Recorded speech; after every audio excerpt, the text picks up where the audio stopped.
உண்மையில் தமிழ் கடவுள் முருகனை வட இந்தியர்கள் அபகரிக்கக்கூடிய ஒரு சூழலை ஆந்திர சகோதரர்கள் ஏற்படுத்திட்டாங்க.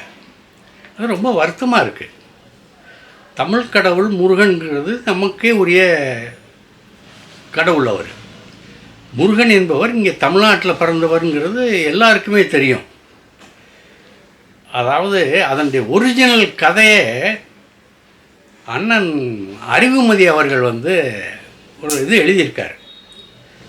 தமிழ் கடவுள் முருகன் அப்படின்னு சொல்லி ஒரு புத்தகமே இருக்குது. அந்த புத்தகத்தில் முருகனை பற்றியெல்லாம் எழுதியிருக்காரு. இதில் இந்த ஆந்திர சகோதரர்கள் செஞ்ச சேட்டை என்னன்னா, ஜூனியர் என்டிஆர் அவர் நடிக்கக்கூடிய ஒரு படத்துக்கு பேர் இன்னும் வைக்கலை, ஆனால் ஒரு அறிவிப்பு போட்டானுங்க. ஏஐ அந்த தொழில்நுட்பத்தில் ஒரு போஸ்டர் உருவாக்கி அதுக்கு சில விளக்கங்கள் கொடுத்துருந்தானுங்க. இவர் வடக்கே பிறந்தவர், மத்தியில் பாராட்டப்பெற்றவர், தெற்கில் வழிபடக்கூடியவர். அப்படின்னா யார் அது? வடக்கில் பிறந்தவர், தெற்கில் வழிபடக்கூடியவர் யார்? எந்த சாமி? அவன் போட்ட படத்தை என்ன தெரிஞ்சதுன்னா, அது முருகக்கடவுளை பற்றிய கதைங்கிறது தெரிஞ்சது. முருகனை வட இந்தியாவில் பிறந்தவன்னு சொல்கிறதே படுமுட்டாள்தனம், அயோக்கியத்தனம். அந்த அயோக்கியத்தனத்தை கண்டித்து இங்குள்ள நடிகர் சங்கமோ அல்லது இங்குள்ள தயாரிப்பாளர்களோ அல்லது இங்குள்ள தமிழர் நல விரும்பிகளோ இல்லை நாங்கள் தமிழர்களை காப்பதற்காகவே கட்சி நடத்துகிறோம் என்று சொல்லக்கூடிய அரசியல் கட்சிகளோ யாருமே கொதிக்கலை, யாருமே எதிர்க்கலை, யாருமே கண்டனம் சொல்லலை. ஆனால் கண்டனம் சொன்ன ஒரே ஆள் சீமான் தான், செந்தமிழன் சீமான் தான். வழக்கம் போல் உரத்த குரல் எழுப்பினார். இதை நாங்கள் தாங்கிக்க மாட்டோம், கண்டிப்பாக எதிர்ப்போம், நீங்கள் திருந்திக் கொள்ளுங்கள். வரலாற்றை, அதாவது கடவுளை இது சிதைக்காதீர்கள், உடைக்க பார்க்காதீர்கள்.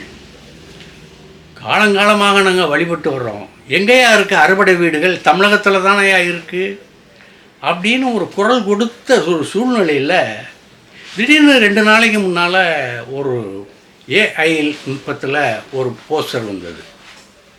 அந்த போஸ்டரில் பணிந்தவரை விட்டு வைப்பான், பகைத்தவரை நட்டு வைப்பான். இதனால் அர்த்தம் உங்களுக்கு தெரியும். தானை பின்வரும் யானையில் அமர்ந்து வருவான் முருகன் அப்படிங்கிற மாதிரி ஒரு படம் போட்டு வார்த்தைகளில் ஒரு இது வந்தது. படத்துக்கு பேர் தமிழ் முருகன். இந்த தமிழ் முருகன் தான் இன்றைக்கி ஒரு பதில் சொல்கிற மாதிரி அமைந்திருக்கு. இதை டைரக்டர் யாருன்னு சொன்னால் தமிழ் தேசிய சிந்தனை உள்ள வெற்றிமாறன். இதனுடைய கதை வசனம் யாருன்னு சொன்னால் தமிழ் தேசிய சிந்தனையுள்ள அண்ணன் அறிவுமதி. முருகனாக நடிக்கிறது யாருன்னு சொன்னால் நம்ம தனுஷ். இந்த அறிவிப்பு இன்றைக்கு ஒரு பிரளயத்தை ஏற்படுத்தி இருக்கிறது. அவர்களுக்கு கொடுத்த ஒரு சூடான அடிதான். ஆந்திர சகோதரர்களுக்கு செம்மையாக செவுள்ள விட்ட மாதிரி தான் அந்த அறிவிப்பு. ஆனால் இதை தமிழர்களே நம்ம இன்னும் உணரலை. முருகன்னு சொன்னால் நம்ம இன்னும் அந்த கற்பனையில் தான் வாழ்ந்துக்கிட்டு இருக்கோம். இப்போ தமிழ்நாட்டை எடுத்துக்கோங்க. தமிழகத்தில் முருகனுக்கு அதாவது ஒரு 3வது நூற்றாண்டில் அமைக்கப்பட்ட ஒரு கோவில் எங்கே இருக்குது தெரியுமா? சலுவான் குப்பம்ங்கிறது இந்த மகாபலிபுரத்துக்கு பக்கத்தில் இருக்குது. அங்கே 2005 ஏற்பட்ட 2005 2004 ஏற்பட்ட ஒரு சுனாமியில் அந்த முருகன் கோவிலை அடையாளம் காட்டிட்டு போச்சு. அதன் பிறகு அகழ்வாராய்ச்சி பண்ணபோது அந்த கோவில் 3ஆம் நூற்றாண்டில் கட்டப்பட்ட கோவில் என்பது தெரிஞ்சது. இதன் வழியாக நாம் என்ன தெரிஞ்சுக்கிட்டோம்னா, முருகனுக்கு மூத்த கோயில், அதாவது மிகவும் பழமையான கோவில், முதலில் அமைக்கப்பட்ட கோவில் இந்த சல்வான் குப்பம் கோயில் தான் அப்படிங்கிறது தெளிவாக தெரிஞ்சது. இதில் ஒரு வருந்தத்தக்க செயல் என்னன்னா, வேல் இருந்தது. அந்த வேல் படமெல்லாம் போட்டாங்க. தொல்பொருள் பாதுகாப்புத்துறையினுடைய வசம் அந்த இது போச்சு, எல்லாம் பாதுகாக்கப்பட்ட பகுதியாக அறிவிக்கப்பட்டது. ஆனால் வேலின் ஒரு பாகம் துண்டிக்கப்பட்டது. வேண்டுமென்றே சில கயவர்கள் அதை வெட்டி தள்ளிட்டாங்க. இதை பற்றி கவலைப்பட அன்றைய அரசியல் கட்சிகளும் தயாரில்லை, கண்டிக்கவும் அவர்களுக்கு மனம் இல்லை, நோகாமல் இருந்து விட்டார்கள். காரணம் என்னென்னா, அவங்களுக்கு ஓட்டு அரசியல். இதெல்லாம் பார்க்கும்போது தான் அப்படியே நெஞ்சு குடிக்குது. முருகன் இருக்கான் பாருங்க, அவன் அந்த 3வது நூற்றாண்டுக்கு முந்தைய காலத்தவனுங்கிறதே தெரியுது. அண்ணன் அவர்கள் இந்த அறிவுமதி அவர்கள் 30 வருஷமாக ஆராய்வு நடத்தினார் தமிழ் இலக்கியங்களில். அந்த தமிழ் இலக்கியங்களில் ஆராய்வு நடத்திய போது கிடைத்த ஒரு அற்புதமான தகவல்கள் தான், முருகன் என்பவன் தமிழ் கடவுள், அவன் குறிஞ்சி நெய்தல் நடத்துக்கு சொந்தக்காரன், இவனுடைய தாய் கொற்றவை. ஆனால் நமக்கு சொல்லப்படும் செய்தி என்ன? பார்வதி தாய், சிவன் அப்பன், சகோதரன் விநாயகர் என்று. ஆனால் அந்த தமிழ் இலக்கிய அந்த ஆராய்ச்சிப்படி, சங்க இலக்கிய ஆராய்ச்சிப்படி அண்ணன் கண்டுபிடித்தது முருகனுக்கு துணைவி இது கிடையாது, சகோதரர்கள் கிடையாது, மனைவி உண்டு, துணைவி உண்டு, அவ வேறு வள்ளி. இதுதான். இதை வைத்துக்கொண்டு பிற்காலத்தில் வந்தவர்கள் இடைச்சேர்களாக அவர்களுடைய கற்பனைக்கு ஏற்ப கடவுள்களை பிரித்து உறவு வைத்து கொண்டாடி நம்மளையும் முட்டாளாகிட்டாங்க. சரி, இதையும் சகித்து கொண்டு தான் இப்போ வாழ்ந்துக்கிட்டு இருக்கோம். பார்வதியை நம்புகிறோம், சிவனை நம்புகிறோம், விநாயகரை நம்புகிறோம், எல்லாத்தையுமே நம்புகிறோம். ஏன்னா பழகிட்டோம். இனிமேல் அதை நம்ம ரத்தத்திலிருந்து அதை மாற்ற முடியாது. ஆனால் இந்த சிதைப்பு இருக்குது பாருங்கள். தமிழில் பிறந்தவனை வடக்கே பிறந்தான்னு சொல்கிறான் பாருங்கள். அது இன்னொரு போராட்டம், இன்னொரு போர்னு தான் நான் நினைக்கிறேன். இப்போ அயோத்திக்கு பிறகு இங்கே திருப்பரங்குன்றத்தில் தானே ஆரம்பிச்சிருக்கானுங்க. எங்கள் இது கடவுளுக்கு பக்கத்தில் எப்படி அது இருக்கும் அப்படின்னு சொல்லி ஒரு மத சண்டையை உருவாக்குறாங்கல்ல. அதுக்கு நம்ம இடம் கொடுத்துடக்கூடாது அப்படிங்கிறதுக்காக தான் அதை சொல்கிறேன். ஆனால் இந்த படம் எப்பொழுது தயாரிக்கப்படும் எப்பொழுதுங்கிறது கொஞ்சம் நெடிய காலம் பிடிக்கும். ஏன்னா தனுஷ் கையில் ஏகப்பட்ட படங்கள் இருக்குது. அதெல்லாம் முடிச்சுட்டு தான் இந்த படத்துக்கு வரணும். இப்போ இந்த தனுஷ் படத்தினுடைய அறிவிப்பு எதை காட்டுகிறது என்றால், அந்த ஆந்திரர்களுக்கு ஒரு எச்சரிக்கையை காட்டுது. தப்பாக படம் எடுக்காத, உண்மையாக படம் எடுக்க போகிறேன் அப்படின்னு. இதன் பிறகு அவர்கள் படம் எடுப்பதை நிறுத்தி கொள்வார்கள் என்று தான் நம்புகிறோம். தமிழ் கடவுளை வடக்கே பிறந்தவனாக காட்டாதீங்க ஆந்திர சகோதரர்களே. ஏன்னா ஒரு காலத்தில் நீங்கள் சென்னையில் வாழ்ந்தவர்கள் தான். எல்லாம் கன்னடம் இந்த ஆந்திரம், மலையாளம், கன்னடம் எல்லாம் ஒன்றா இங்கே சென்னையில் இருந்தவங்க தானே, ஒன்று மண்ணா பழகினவங்க தானே.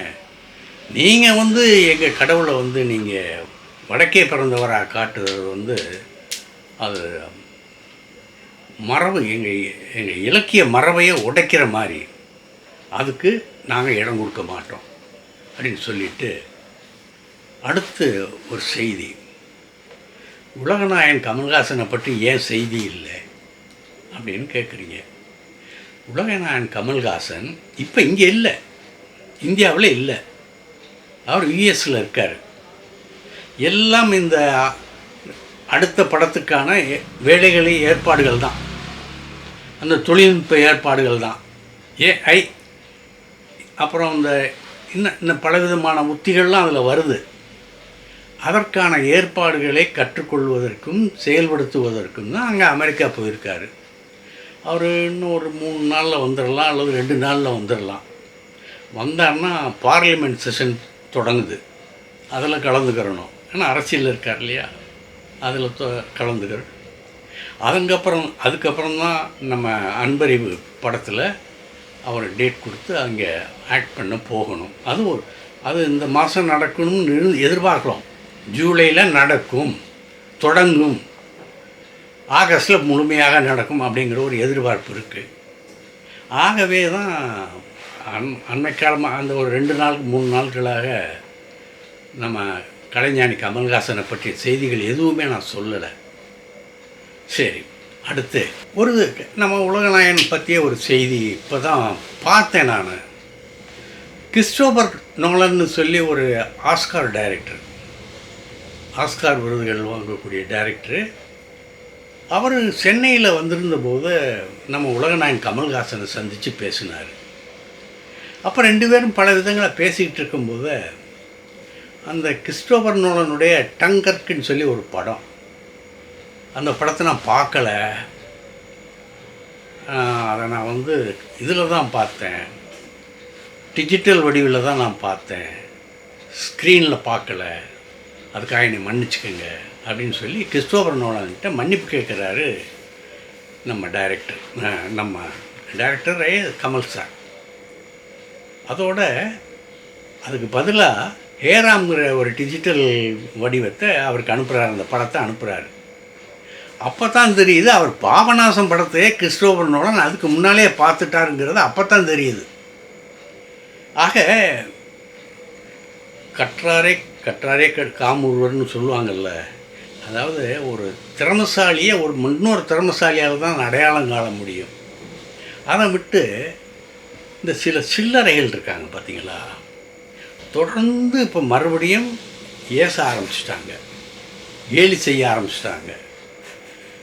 அவர்களே கேலி செய்வதற்கு நமக்கு ஏகப்பட்ட ஐட்டங்கள் இருக்குது. அவன் மண்ணை கொண்டு வீசினானா நம்மளும் கையில் எடுத்துக்கிட்டு மண்ணாளி வீசணுமா? அவன் மலத்தை கூட கையில் எடுப்பான்.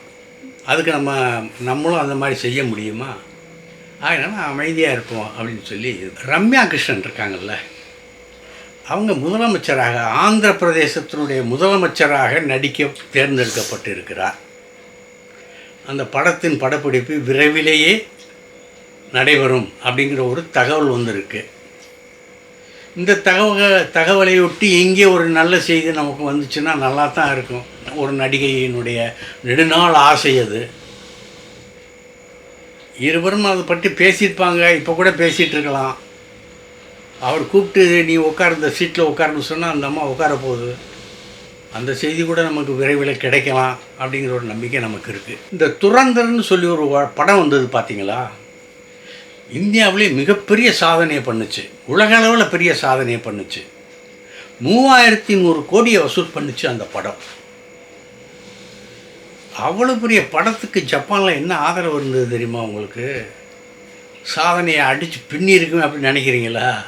இல்லை, 80 ஸ்க்ரீனில் போட்டாங்க. 80 ஸ்க்ரீனில் போட்டதில் 900 பேர் கூட பார்க்கலை. 900 சீட்டு வரைக்கும் தான் சேல்ஸ் ஆகிருக்கு. டவுன் திறந்திருக்கு. அங்கே மிகப்பெரிய தோல்வி ஜப்பானில். அப்புறம் அகில், நாகார்ஜுனாவுடைய பையன், அவரை பற்றி நாகார்ஜுனா இப்போ அண்மையில் பேசும்போது மனம் வெடித்து கண்ணீர் சிந்தி பேசினார்.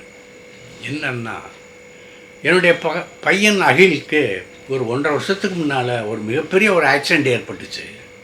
அந்த ஆக்சிடெண்ட்டில் அவனுடைய கை நரம்பு கடுமையாக பாதிக்கப்பட்டது, ஏறத்தாழ துண்டிக்கும் நிலையில் போயிடுச்சு அப்படின்னு சொல்லலாம்.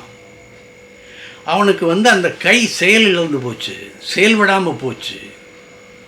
பார்க்காத வைத்தியம் இல்லை, பார்த்தோம்.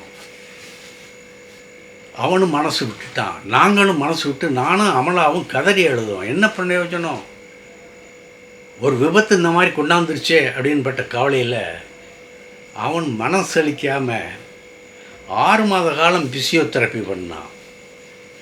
அவனுக்கு மெதுவாக அந்த கை செயல்பட ஆரம்பிச்சது. அதை இப்போ நினச்சானே எனக்கு அப்படின்னு நெஞ்சு வெடிக்குது அப்படின்னு சொல்லி நாகார்ஜுனா ஒரு தொகுப்பு போட்டிருந்தார். நாகார்ஜுனாவினுடைய மகன் தான் அகில்.